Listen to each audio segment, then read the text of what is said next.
할렐루야. 치료말씀TV 채널에 들어오신 구독자 여러분, 예수님 이름으로 축복하며 인사드립니다. 저는 서울 방배동에 있는 충만한교에서 26년이 넘도록 예수님 이름과 성령 역사와 일반 병원에서 고치지 못하는 귀신 축사와 암을 포함한 불치병과 조현병을 포함한 정신질환을 예수님 이름과 성령 역사로 치유하는 전인치유 목회자 강용선 목사입니다. 지난 26년 세월 동안 수많은 환자를 예수 이름으로 치유하여 사람답게 살아가도록 인도했습니다. 특별하게 구정 명절 기간인 2월 16일부터 2월 18일까지 매일 오전에 하나님 음성을 들으며 치유받는 집회를 진행할 것입니다. 관심 있는 분들은 참석하시기 바랍니다. 구정 명절이 지난 2월 23일부터 매주 월요일 예언은 사사역 집중훈련을 12주 동안 진행하고 화요일은 귀신 축사 신운 사사역 집중훈련을 10주 동안 할 예정입니다. 관심 있는 분들은 미리 등록하시고 참석하시기를 바랍니다. 특별히 17년, 18년씩 영적, 경제, 육체적으로 고통을 당하는 상태가 중요한 분들과 성령의 강력한 권능과 은사를 빨리 받고 싶은 분들에 대해서는 매주 토요일, 주일 13시 30분부터 예약하여 개별 특별 집중 치유 안수기도 시간을 갖고 있습니다. 한 번에 2명밖에 할 수 없으므로 필히 일주일 전에 예약을 해야 됩니다. 예약하고 오시면 단기간에 자신이 눈과 몸으로 느끼고 주변 사람이 알아볼 정도로 휘기도 강력한 능력과 치유가 처음적으로 실제적으로 나타납니다. 17, 18년생 고통당하는 문제가 순식간에 치유가 일어납니다. 반드시 일주일 전에 전화 확인하시고 예약을 해야 됩니다. 이 유튜브 강의는 제가 지난 26년 동안 사역하면서 체험한 100여 가지 조서 중에서 한 권 한 권 정성을 다하여 강의하는 것입니다. 하나님은 에베소 4장 13, 15절에 우리가 다 하나님의 아들을 믿는 것과 아는 일에 하나까지 온전한 사람을 이루어 그리 장성한 분량에 충만한 데까지 이르니 이는 우리가 이제부터는 어린아이가 되지 아니하며 사람의 속임수와 간사함욕에 빠져 온갖 교훈의 풍조를 빌려 요동하지 않게 하려 합니다. 오직 사랑 안에서 참된 것을 하며 범사에 그에까지 자랄지라 그는 머리니 곧 그리주라 그랬어요. 이런 진리를 똑바로 알아야 돼요. 마음의 상처 치유는 자신의 노력으로 되지 않으려고 성령 역사가 되는 겁니다. 마음의 상처들은 세상 귀신이 역사이기 때문이요. 마음의 상처 치유만으로 다 된 것을 생각하면 안 됩니다. 마음의 상처 치유했으면 이제 예수님의 성품이 나타나는 성숙한 성도가 되어야 돼요. 다시 말해서 성령의 권이 흘러나오는 사람, 거듭난 성전된 사람, 성숙한 그리스도는 성령의 인도로 되어가는 것입니다. 자신의 의지가 있어야 하지만 자신 노력으로는 하나님께서 원하시는 분량이로 성숙되는 것은 불가능합니다. 그 성령 세례받고 성령을 인도받고 성령을 충만해야 하나님께 원하시는 장성한 분량이 이르러 성숙하는 것입니다. 여러분 마음속에는 성령 인도를 받아 들어가요. 영적 성숙의 삶은 무엇인가? 오늘 우리는 이러한 물음을 통해 우리들의 신앙의 삶을 돌아보려고 합니다. 그들을 아는 것이 귀하기에 우리들은 그분과 끊임없는 교를 위해 노력해야 됩니다. 신앙의 성장을 위해 어떤 노력하고 계십니까?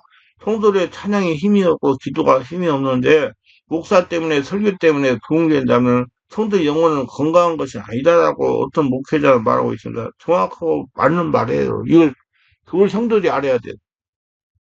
이건 교회 예배당 수적으로 성장할지 모르지만 성도는 공부하다는 겁니다. 성도를 한 사람 한 사람이 성전되지 못하고 영내 만족을 누리지 못한다는 것입니다. 그런 온전한 교회의 부흥은 성도들의 영적 성숙이 원동력이 있을 때 올바르게 이루어진다고 말할 수 있는 겁니다.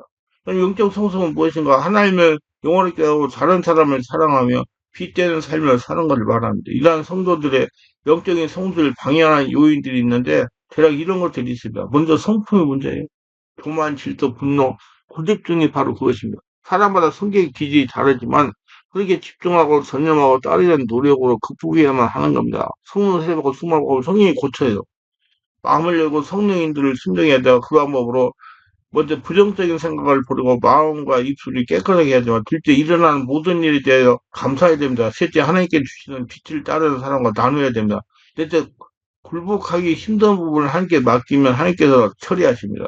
또한 하나님은 이해하실 거야, 용서하실 거라는 심각한 오해를 버려야 됩니다. 인정하고 마음을 열고 받아들여야 고쳐져요. 본인이 인정해야 돼. 다섯 번째, 모든 일에 절대 정직해야 됩니다. 이건 반드시 성령님을 주인으로 모시고 성령의 인도를 받고 성령을 찾아서 정비하고 정화해야 되는 것입니다. 다음은 주님과의 관계 문제입니다. 그리 많아지는 것은 중요합니다. 그러나 그것보다 더 중요한 것은 바로 예수님과 하나됨과의 온전한 관계를 지니고 살아가는 참다운 신앙인들이 많아지는 것입니다. 그렇다면 어떻게 하는 것이 하나님과 관계 회복의 모습일 수 있습니다. 예배 회복입니다. 첫째는. 즉, 영과 진리로 드려지는 예배의 기회를 놓치지 말라는 거나 선제부터 예배를 드려야 하는 거. 둘째, 믿음을 시험해 보라는 것입니다. 내가 정말 내 목숨까지라도 너라는 시험을 지니고 있는지 자신을 테스트해 봐야 됩니다. 새 주님과 함께 사는 모습, 주님의 주인을 모시는 모습이 보여야 됩니다. 하나님과 단둘이 하는 시간이 얼마나 되는지 따져보고 그 시간을 더욱 늘려가야 된다는 겁니다. 오늘 본문은 범사의 길까지 잘할지라고 말씀하고 있어요. 스스로 잘한다는 것은 아닌데 잘할지라 잘하게 하신다는 겁니다. 하나님은 잘하게 하시는 분이에요.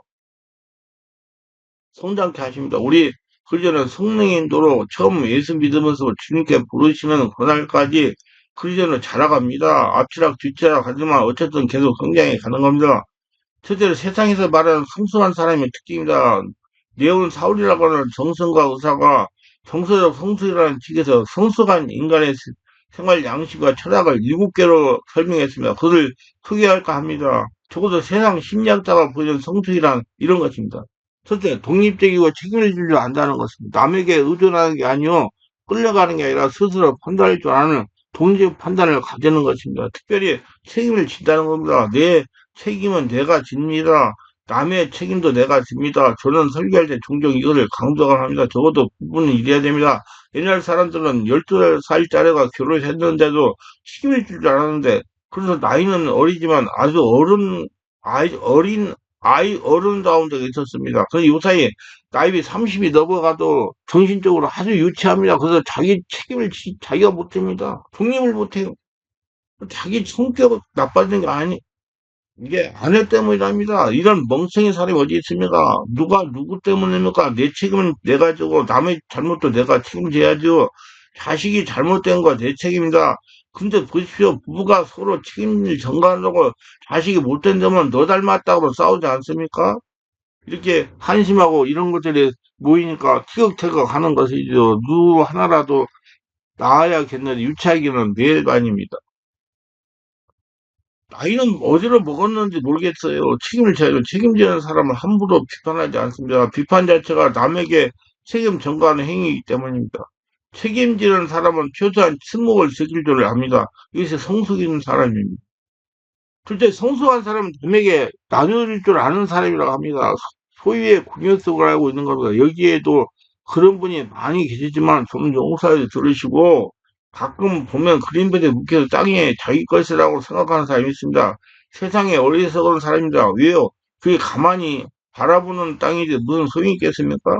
거기에 가서 집을 지을 수 있습니까? 뭘 할 수 있습니까? 나뭇가지 하나로 건드리지 못합니다. 그러고는 내 것이거니 하고 앉아있는 사람, 참 불쌍한 사람입니다. 생각해 보세요. 소유라는 게 무엇입니까? 나 혼자 사용할 게 아니라 무엇을 가졌든지 소유에는 공유성이 있는 것입니다. 다 함께 누리고 다 함께 사용해야 되는 것입니다. 베풀 줄 아는 자가 바로 성숙한 사람이다. 나 혼자 것이 아니다. 라고 생각하는 마음이 있어야 됩니다. 세 번째는 협력할 줄 아는 사회성이 있어야 한다는 것. 옳은 말입니다.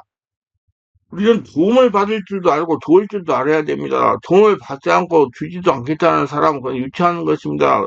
어떻게 도움을 받지 않았습니까? 도움을 받지 않은 사람이 어디 있습니까?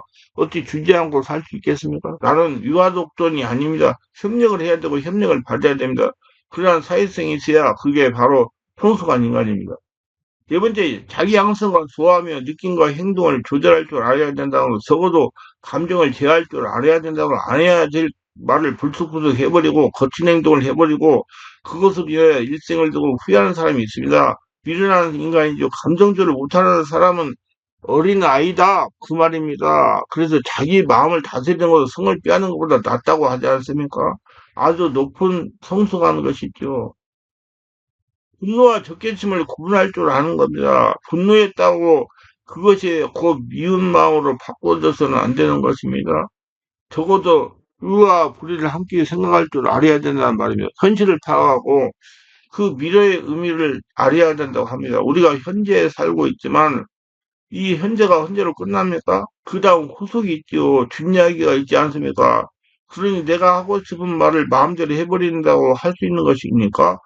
그 다음에 저쪽에서 하는 말을 들을 생각도 해야죠. 반드시 후유증이 있기 마련입니다. 근데 함부로 이야기하고 그 다음에 오는 것을 붙잡지 못하고 이것을 얼마나 어리석고 유치한 것입니까?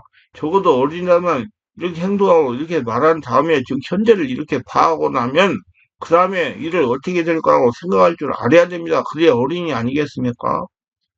일곱 번째, 성을 진실하게 생각하며 그 조화를 생각하는 사람이라고 합니다. 육체의 본능을 따라 살지만 육체와 정신의 조화를 아는 그런 사람입니다. 그럼 융통성이 있고 적응성 있는 사람이라고 합니다. 세상에 심리 영혼학자인 네온 사울은 성숙한 인간에 대해서 이렇게 일곱 가지로 설명하고 있습니다. 성숙한 사람은 먼저 기본적인 생각이 한 것이 있습니다. 그것의 방향과 목적이요. 성숙한 사람은 거의 정해진 사람이에요. 질적 안정이 있고 있어야 성장이 있습니다. 뿌리가 정해지고야 성장이 있습니다. 다시 말해서 궤도 수정을 자주 하는 사람은 성장하지 못합니다. 이게 정말 한 번 심어 놓았으면 기다려야지 일 자꾸 뽑아서 옮기면 성장을 못합니다. 잊지 말아야 할 것입니다. 목적을 변경해서는 안 됩니다. 그래서 처음에 잘 정해야 돼요. 우리 어린아이 때부터 잘 정해야 된다, 이 말이에요. 기교 성경에 따른 사람들이 누굽니까? 위기 인생을 산 사람들입니다. 직업도 바꾸지 않고, 생각도 바꾸지 않고, 전공도 바꾸지 않고, 한번 시작한 것을 인생을 사는 사람입니다. 그런 사람이 성공합니다. 근데 궤도 수정을 자주 해서 이런 직업을 택했다가 저런 전공을 택했다가 이거 했다가 저거 했다가 몇 번 수정을 하면 성공할 겨력이 없습니다. 한 번 성숙하려면 10년이 걸리기 때문에 시간이 모자랍니다. 성장하지 못합니다. 인생 꼬이는 거예요. 뭐든지 했으면 10년이 돼야 성장합니다. 그것을 알아야 돼요. 그런 거로 방향이 정해지고 모델이 정해지고 확실한 목표가 있어 목적 변경이 없이 그대로 인생을 사는 거 거기에 성장이 있는 겁니다. 방황하는 생활에는 성장이 없어요. 이 안정 없는 생활에는 경제고 정치고 무엇이고 간에 어떤 성장도 있을 수가 없어요. 그리고 우리 성경은 분명히 말씀합니다. 그러지 장성한 분량에 충만한 데까지 목표가 분명합니다. 그를 닮은 인간이라는 그 목표를 분명히 하고 변함없이 직선적으로 살아야 그래서 성숙함이 있다는 하시는 말씀입니다. 성숙은 결코 소유의 문제가 아닙니다. 지식의 문제도 아니에요. 성숙이란 존재의 문제, 바로 그 인격의 문제입니다. 그건 어떤 사람이 인격이 되느냐, 그것에 대한 바른 목표를 세우고 나가야 된다는 말이에요. 우리 정말 바르게 하려고 바르게 잡고 예수님을 닮는 인격으로 하나님의 영광을 드러내며 고려한 성전으로 하나님 축복 속 날마다 살아가며 눈이 열려서 안 보이는 하나님을 보고 따라가는 복선자들이 다 되시길 주의 이름으로 축원합니다.